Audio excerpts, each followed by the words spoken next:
आज का हमारा टॉपिक है land forms and there formation, यानी कि लैंड फॉर्म्स क्या होते हैं और ये कैसे बनते हैं। लेकिन सबसे पहले तो हम ये देख लेते हैं कि लैंड फॉर्म्स होते क्या हैं। जैसे अगर हम इस पिक्चर में देखें तो हमें पहाड़ भी नज़र आ रहे हैं, यानी ये देखें, ये पहाड़ हैं और इसके नीचे अगर हम देखें तो कुछ फ्लैट सी हमवार सी ज़मीन हमें नज़र आ रही है। फिर ये पानी भी हमें बहता हुआ नज़र आ रहा है।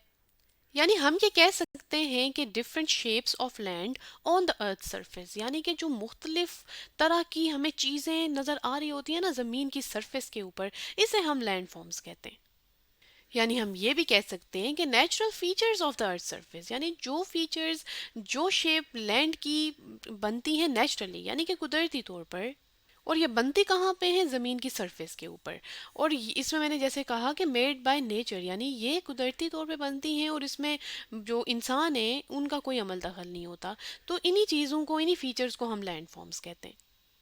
जैसे मिसाल के तौर पर पहाड़ यानी कि माउंटेन्स, जो कि हम इस पिक्चर में भी देख सकते हैं, तो ये भी एक लैंड फॉर्म है।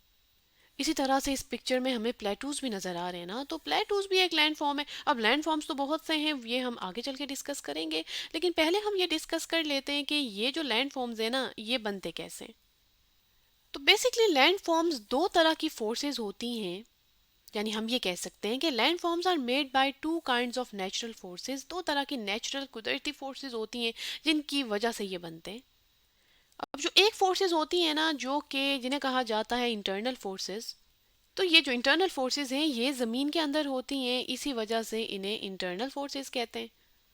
अब ये कौन सी इंटरनल फोर्सेस की बात हो रही है, इसे मैं आपको इस पिक्चर से भी समझा देती हूँ। जैसे देखें, मैंने इस डायग्राम में जो तीनों लेयर्स है ना उनको लेबल किया है। मैं थोड़ा सा आपको रिवाइज करवा देती हूँ कि जो ज़मीन की सरफेस है उसे क्रस्ट कहते हैं, और उसके नीचे जो है वो मेंटल होती है यानी ज़मीन के अंदर, और फिर जो तीसरी लेयर है वो कोर होती है, और सबसे जो गर्म होती है ना वो होती है कोर। अब हम बात कर रहे थे कि जो फोर्सेज हैं उनकी वजह से लैंड फॉर्म्स बनते हैं यानी इंटरनल फोर्सेज। तो इसमें होता क्या है बेसिकली कि कोर जो है वो, क्योंकि इसमें हीट होती है यानी कि गर्म होता है, तो यहाँ पे इसका टेम्परेचर भी ज़्यादा होता है। इसके अलावा मेंटल में क्या होता है? मेंटल में होता है मोल्टन रॉक्स, जिसे हम मैग्मा कहते हैं, यानी पिघली हुई चट्टानों का मवाद। अब ये जो मैग्मा है ना, ये जो है वो मूव करता है। अब ये जब मूव करता है ना, तो मूव करने की वजह से ऊपर आने की कोशिश कर रहा होता है। जैसे यहाँ पे भी आपको लग रहा है ना, ये गोल से चक्कर हमें नज़र आ रहे हैं, तो ये नज़र तो नहीं आ रहे, लेकिन मैं आपको वैसे बता रही हूँ कि यहाँ पे मैग्मा की मूवमेंट कुछ इसी तरह से होती है। अब जब मैग्मा बाहर आने की कोशिश करता है और क्रस्ट के ऊपर स्ट्रेस डालता है ना, तो उसके नतीजे में जो क्रस्ट की फ्लैट सरफेस है वो क्या हो जाती है? वो उभर जाती है, और उसी की वजह से क्या होता है? फिर ये लैंड फॉर्म्स बनते हैं। अच्छा, एक और इम्पॉर्टेंट चीज़ क्या है कि ये जो इंटरनल फोर्सेज है ना, इन्हें एंडोजेनिक फोर्सेज भी कहते हैं। क्यों कहते हैं? ज़ाहिर है, एंडो का मतलब होता है ज़मीन के अंदर, यानी कि अंदर, इसलिए इसे इंटरनल फोर्सेज या एंडोजेनिक कहते हैं। और ये इन्हीं की बात हो रही है, यानी प्रेशर डेवलप हो रहा है, हीट है, स्ट्रेस डेवलप हो रहा है क्रस्ट के ऊपर, और फिर जो है वो ज़मीन वहाँ से उभर रही है। अब ये जो एंडोजेनिक फोर्सेस होती है ना, इनकी वजह से ही बहुत से पहाड़ हैं और जो प्लेटूज है ना वो बनते हैं। अच्छा, इंटरनल फोर्सेस तो ज़मीन के अंदर होती हैं ना, लेकिन कुछ एक्सटर्नल फोर्सेस भी होती हैं जो कि ज़मीन की सरफेस के ऊपर होती हैं। अब ये कौन सी एक्सटर्नल फोर्सेस हैं? यानी कि जो हम इरोजन वाली वीडियो में डिस्कस कर चुके हैं कि विंड यानी हवा के चलने की वजह से, या फिर रेन बारिश होती है, या फिर रिवर्स की मूवमेंट की वजह से, यानी जो दरिया होते हैं जब वो मूव कर रहे होते हैं, फिर जो आइस है उसकी मूवमेंट की वजह से, या फिर जो सी वेव्स होती हैं उनकी वजह से भी कुछ लैंडफॉर्म्स बनते हैं। बेसिकली ये जो विंड है, रेन या रिवर्स है, ये करते क्या है कि दे वेयर अवे रॉक्स, यानी कि ये रॉक्स को ना आहिस्ता आहिस्ता क्या करते हैं? आहिस्ता आहिस्ता तोड़ते हैं। मैं इसे यहाँ पे लिख देती हूँ ब्रेक। तो देखिए, मैंने यहाँ मतलब लिख दी है कि वेयर अवे का क्या मतलब है? आहिस्ता आहिस्ता तोड़ना, और फिर एक जगह से दूसरी जगह मूव करना। मूव करना किसकी हेल्प से? विंड की मदद से या फिर रेन की हेल्प से। तो ये भी प्रोसेस जो है वो काफ़ी टाइम लेता है, यानी एक्सटर्नल फोर्सेस वाला भी और इंटरनल फोर्सेस वाला भी। लेकिन लैंड फॉर्म्स, यानी इन दोनों फोर्सेस की वजह से क्या होता है? फिर लैंड फॉर्म्स बनते हैं। अच्छा, ये जो एक्सटर्नल फोर्सेस होती हैं ना, इनकी वजह से वैलीज बनती हैं या प्लेन्स बनते हैं, यानी मैदान बनते हैं, बिल्कुल फ्लैट लैंड बनती है। अब ये वैलीज, प्लेन्स, ये क्या हैं? ये हम आगे जाके डिस्कस करेंगे। तो चलें, अब हम लैंड फॉर्म्स की जो मेजर टाइप्स हैं ना, इन्हें भी डिस्कस कर लेते हैं। वैसे तो लैंड फॉर्म्स की काफ़ी टाइप्स हैं, लेकिन हम जो मेजर टाइप्स हैं ना वो ही डिस्कस करेंगे, जैसे कि माउंटेन्स, प्लेटूज। इसके बाद मेजर टाइप आती है प्लेन्स, यानी कि मैदान। फिर हम डिस्कस करेंगे वैलीज के बारे में, और फिर हम डिस्कस करेंगे डेजर्ट्स को। तो ये 5 मेजर लैंड फॉर्म्स हैं जिनके बारे में हम आज की वीडियो में डिटेल में डिस्कस करेंगे। तो चलें सबसे पहले हम माउंटेन्स को डिस्कस कर लेते हैं। जैसे अगर हम इस पिक्चर में देखें तो हमें एक ऊंची सी चीज़ नज़र आ रही है ना, यही बेसिकली पहाड़ है। यानी कि जो पहाड़ होता है वो क्या होता है, वो हाइटेड होता है, ठीक है। और जो सराउंडिंग एरिया होता है ना, उससे काफ़ी ज़्यादा ऊंचा होता है।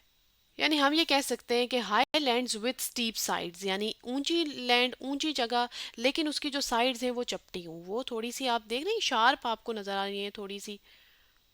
यानी कि ये आपको कुछ जो पहाड़ होते हैं ना वो ऐसे नज़र आते हैं, ऐसे, ठीक है। यानी इसकी जो ये ऊपर वाली टिप है ना, ये भी होती है, जिसको पीक कहते हैं। अच्छा, ये जो पहाड़ होते हैं ये बनते कैसे हैं? ये बनते हैं formed by earth crust folding और राइजिंग। अब फोल्डिंग और राइजिंग का क्या मतलब है कि बेसिकली जो टेक्टोनिक प्लेट्स होती हैं ना, जैसे मैं यहाँ पे बना देती हूँ कि एक ये प्लेट है, एक ये प्लेट है, तो जब ये आपस में टकराती हैं ना, हिट करती हैं एक दूसरे को, तो ये जो ऊपर वाली सरफेस होती है ना, ये फिर ऊपर एक बल्ज सा क्रिएट हो जाता है। यानी ये जो फ्लैट सरफेस है ना, ये फिर कुछ इस तरह से उभर जाती है। तो चलें इसे हम एक एनिमेशन से समझ लेते हैं। ये एक एनिमेशन है जो मैंने ली है www.shutterstock.com से। और इसमें अगर देखा जाए तो हमें दो जो है वो प्लेट्स सी नज़र आ रही हैं, यानी दो रॉक्स के बड़े बड़े पीसेस नज़र आ रहे हैं। तो इसे हम प्ले करें तो देखें क्या हो रहा है कि ये जो दो प्लेट्स हैं ये आपस में टकरा रही हैं, और टकराने से फिर आप देखें ये ऊपर की तरफ ये फ्लैट लैंड या हमवार सी ज़मीन उठ गई है ना, और उठ के फिर ये क्या बन गए, ये बन गए हैं माउंटेन्स। जैसे जो माउंट एवरेस्ट है ना, ये दुनिया का बुलंद पहाड़ है, ठीक है। अब ये जो माउंट एवरेस्ट है ना, ये भी प्लेट्स की इन्हीं इसी मूवमेंट की वजह से बना है, यानी कि प्लेट्स आपस में टकराई और फिर ये बना। अच्छा, जब भी हम माउंटेन्स की बात करते हैं ना, तो उसी के साथ हम हिल्स की भी बात करते हैं। हिल भी एक आप कह लें कि लैंड फॉर्म है, और ये भी टेक्टोनिक प्लेट्स की मूवमेंट की वजह से ही बनता है। लेकिन फ़र्क क्या होता है कि ये स्मॉलर होता है और राउंडर होता है। यानी कि पहाड़ की निस्बत ये क्या होता है, एक तो कम हाइटेड होता है, दूसरा ये ऊपर से ना कुछ इस तरह से राउंड होता है। लेकिन जो पहाड़ होता है वो ऐसा होता है, यानी उसकी ऊपर से टिप होती है। यानी हम ये कह सकते हैं कि माउंटेन्स आर टॉलर, ऊंचे होते हैं, लंबे होते हैं। टॉलर से यही मुराद है ऊंचा, ठीक है, और पॉइंटेड यानी कि टिप होती है।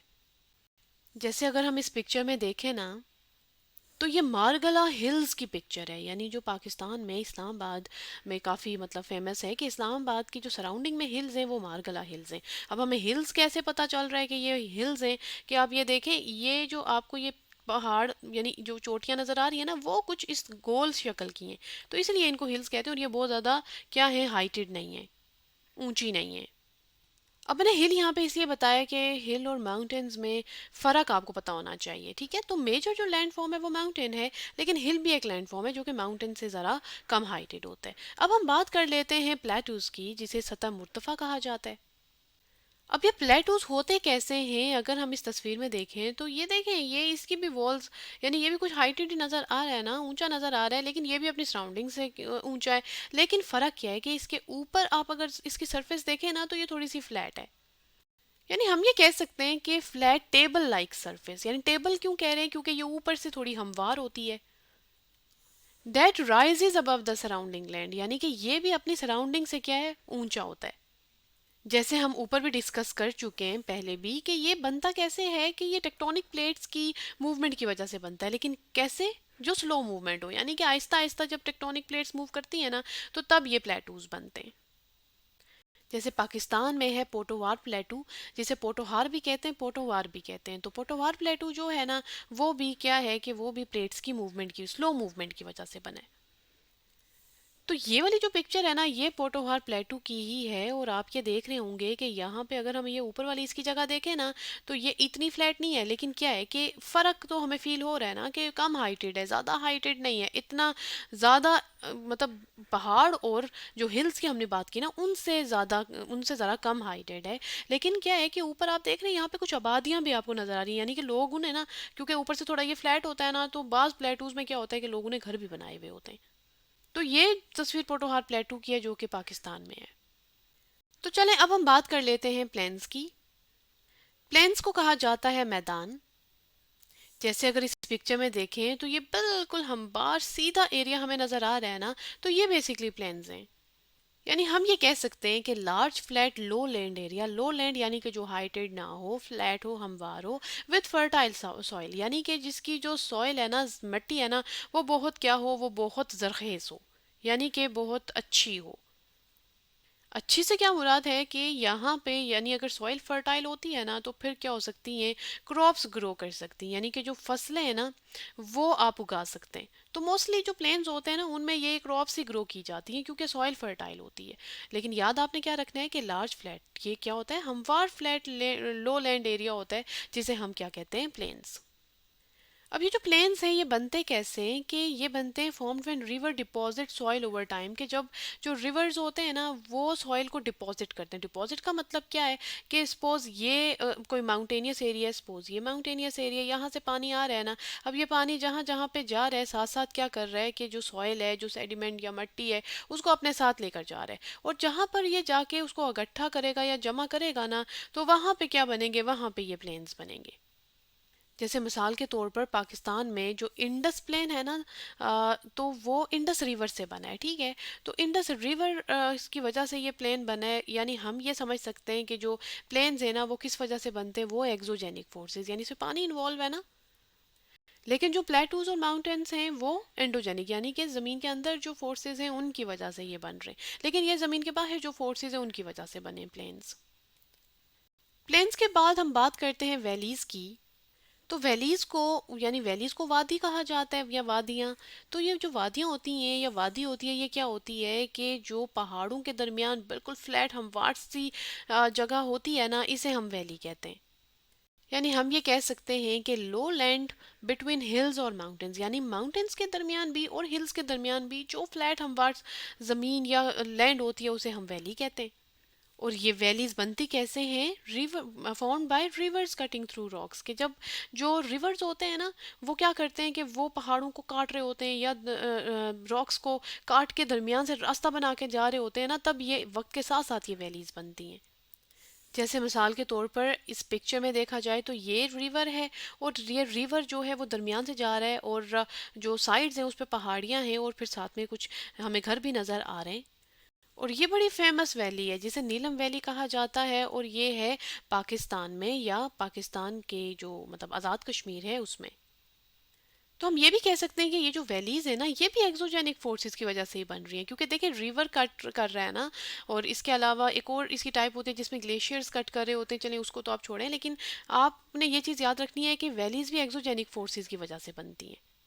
तो वैलीज के बाद हम बात करेंगे डेजर्ट्स की, जिन्हें सहरा कहा जाता है, जिसे हम इस पिक्चर में भी देख सकते हैं कि ये जो रेतीला सा इलाका हमें नजर आ रहा है, इसे डेजर्ट्स कहते हैं। यानी हम ये कह सकते हैं कि large dry area of land, यानी ऐसा बड़ा dry area that gets very little rain, के जहाँ पे क्या हो कि जहाँ पे बारिश बहुत कम हो, तो वहाँ पर क्या बन जाता है, वहाँ पे डेजर्ट्स बन जाते हैं या सहरा बन जाते हैं। अच्छा, अब ये जो डेजर्ट्स होते हैं ना, ये भी बनते हैं फॉर्म्ड बाय विंड इरोजन, यानी कि ये भी एक्सोजेनिक आप कह लें कि फोर्सेस ही होती हैं ना। और इसकी वजह से होता क्या है, विंड की वजह से, कि जो स्ट्रॉन्ग ड्राई विंड्स होती हैं, हवा होती है ड्राई स्ट्रॉन्ग, वो क्या करती है कि लूज सैंड या सॉइल को कहीं और से जो है वो लेकर आती है, और फिर एक ही जगह पे डिपॉजिट करती है, यानी जमा करना शुरू हो जाती है, और फिर कुछ इस तरह का लैंड फॉर्म बनता है जिसे डेजर्ट्स कहते हैं। जैसे दुनिया का जो सबसे बड़ा डेजर्ट है, जिस जो कि अफ्रीका में है, जिसे सहारा डेजर्ट कहते हैं, ये भी जो है वो इसी तरह से बना है। और पाकिस्तान में जो डेजर्ट है, इसे थर्ड डेजर्ट कहते हैं। यानी कि देखिए लैंड की डिफरेंट शेप्स हैं। तो यही बेसिकली लैंड फॉर्म्स हैं कि डेजर्ट की भी अगर बात करें ना, तो इसकी शेप चेंज होती है, जो कि किसकी वजह से बन रही है, विंड इरोजन की वजह से, यानी कि एक्सोजेनिक फोर्स की वजह से। तो आज के वीडियो में हमने लैंड फॉर्म्स और उनकी फॉर्मेशन की बात की, और हमने मुख्तलिफ लैंड फॉर्म्स के बारे में भी पढ़ा।